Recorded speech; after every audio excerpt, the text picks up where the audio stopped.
What's up mga idol?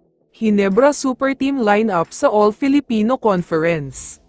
Pero bago mo sana ipagpatuloy ang panonood mo, ay huwag mong kalimutan na mag-subscribe bilang suporta sa aking YouTube channel. Maraming salamat idol! Nalalapit na ang first game ng Barangay Ginebra sa All-Filipino Conference, kaya naman puspusan na talaga ang paghahanda nila. Hindi na daw nila hahayaan na mawawala na naman sa mga kamay nila ang championship.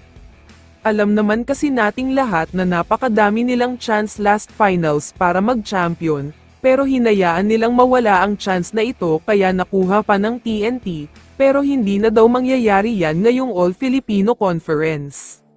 Kaya naman biglang part ng paghahanda, makakakita daw tayo ng mas malakas at mas solid na lineup ng Ginebra.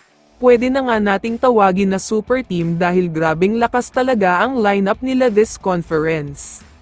Syempre ay hindi mawawala dyan itong si Jamie Malonzo. Mataas pa din ang kumpiyansa ni Coach Tim sa kanya kahit nag-struggle siya sa finals. Alam daw niya na babawi ang kanyang high-flying forward player. Syempre kasama pa din dyan si Troy Rosario, healthy at ready to play na. Hindi daw siya 100% healthy last finals kaya pangit ang laro niya. Pero ngayon ay talagang all-out performance na siya kaya todo na talaga.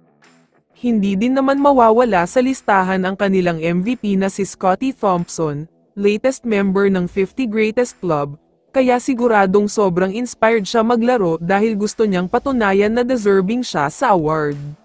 Nandyan pa din naman ang kuya ng Ginebra na si Jopeth Aguilar, sobrang veterano na siya at maganda ang nilalaro, wala din makakapigil sa kanya dahil wala ng mga import kaya siguradong magdo-dominate siya. Isasama na din natin dyan itong si Christian Standhardinger.